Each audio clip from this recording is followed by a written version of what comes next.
ये है इवोफॉक्स का कटाना एक्स मैकेनिकल कीबोर्ड। तो इसके लाइट हम कुछ ऐसे चेंज कर सकते हैं, फंक्शन पे एक, और ये ऐसे ये देखिए। तो इसमें बहुत सारे मोड्स है।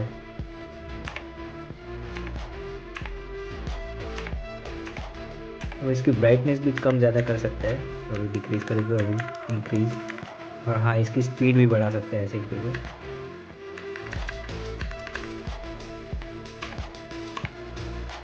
अभी स्लोवर तरीका पे अगर हम इस बटन को लॉन्ग प्रेस करके रखेंगे तो इससे अभी हमारी ब्राइटनेस कंट्रोल होगी, वो भी कीबोर्ड की। और अगर अभी टैप करेंगे तो लाइट चेंज हो गई। अगर फिर से दबा के रखें तो फिर अब यहाँ का वॉल्यूम चेंज होगा।